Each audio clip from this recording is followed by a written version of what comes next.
Hi. So what does it mean to be the Christ on earth? Well, first you gotta have long hair, you need to wear all white, and you need to be very serene. No, I'm kidding.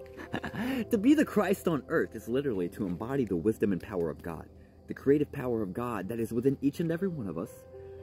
So when Jesus says, hey, greater things will you do, that's because that is in you. That same consciousness is within you, Christ consciousness. Often we think of Jesus Christ. No, Christ is the wisdom and power of God. Jesus is a man, Yeshua. Christ, Jesus, Christ in man. And whenever you begin to embody that, then I and the Father are one. See, we want to equate it to Jesus, so someone we can worship, a physical person that we can be like, yes, Jesus, Jesus. Yeah, well, Jesus would want you to know that, don't you know Jesus Christ be within you? That's what Paul says in Corinthians. Don't you know Jesus Christ be within you, unless you fail to pass the test. Failing to pass the test is proving it in your own life. See, many of us are using the creative power of God every day to create a life of hell. Oh, I don't have enough. Things aren't working out for me. Oh, look at them. Look what they're doing. Look what they're doing. And we're just judging. We're like, it's so bad. I hate them. I wish it was like this. That group and that group. Oh, left, right, black, white, God, not. Get out of here, man. That is improper use of the creative power within you. But when you begin to apply it in a proper way, that everything is working out as it should. I am as God created me. God is guiding me. Infinite intelligence leads me in all my ways. The Spirit of God goes before me, making my path straight. You see, these beliefs, by using these beliefs, you're taking the creative power of God and applying it in a framework that is going to manifest a more desirable reality, which after enough practice, you begin to see that you can create your own heaven here on earth. And you're not actually doing anything. Don't get it twisted. I'm not saying that, oh, I'm Jesus. I can do whatever. I'm God. That's not it. Often those who are saying, well, I'm God. No, I'm God. Don't you know that I'm God? They're not quite getting it. Because we are nothing.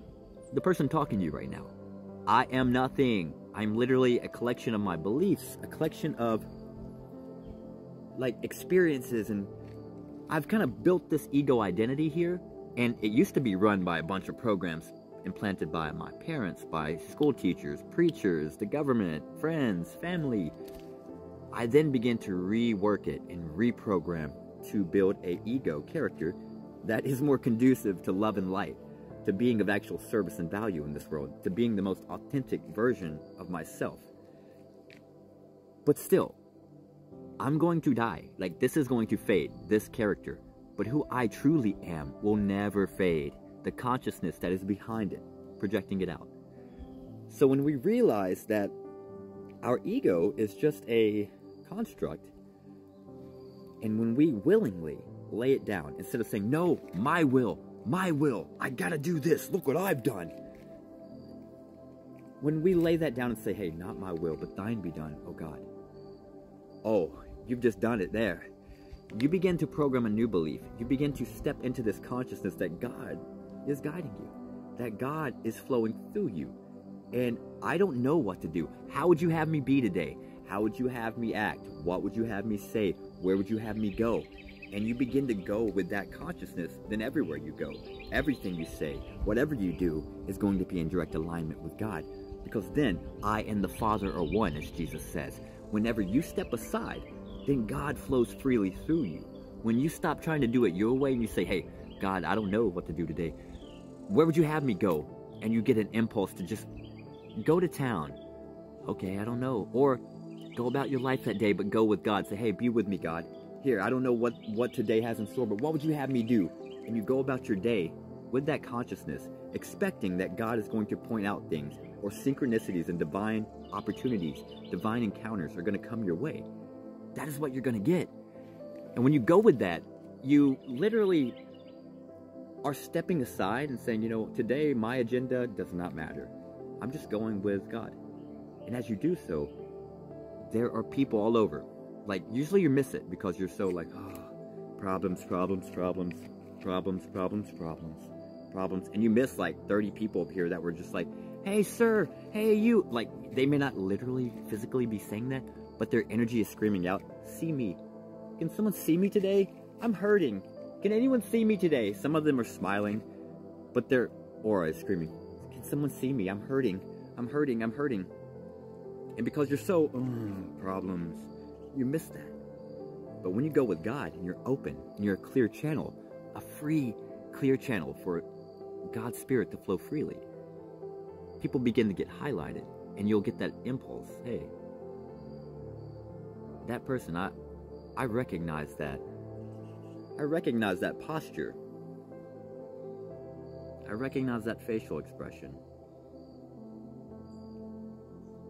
I recognize how it feels to not feel like you have enough and to be getting your groceries or this or that, and you're just kind of like, is it going to keep coming in? Am I going to get more? These type of things.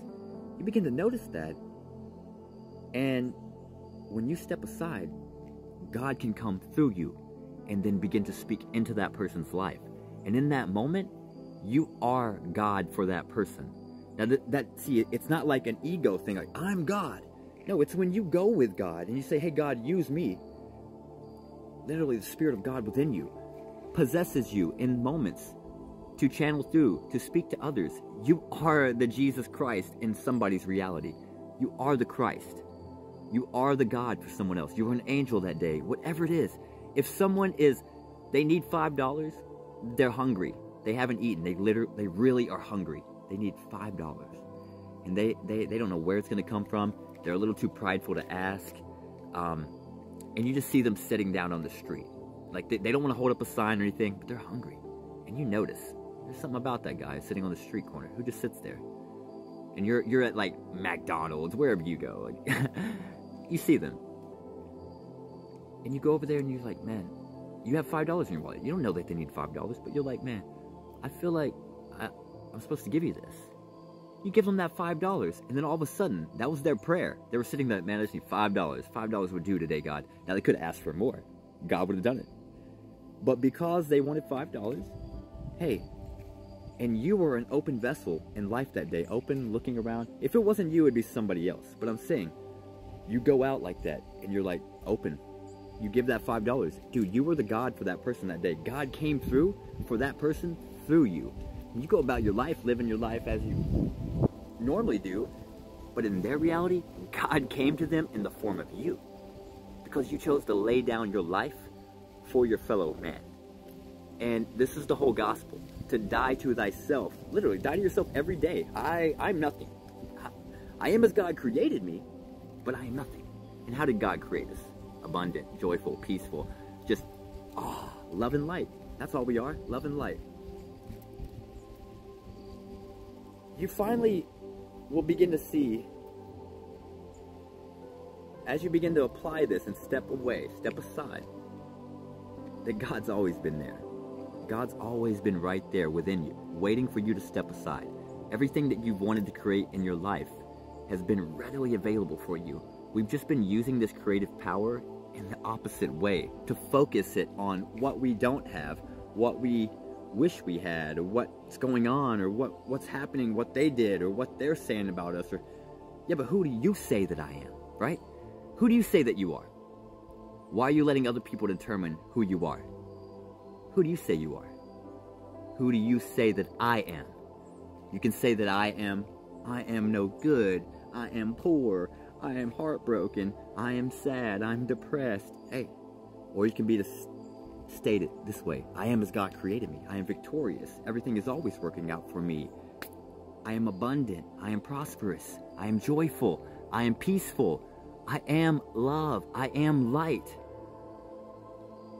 So it's important that we begin to use the creative power within us more strategically, a little more focused towards what we would like to see in our life.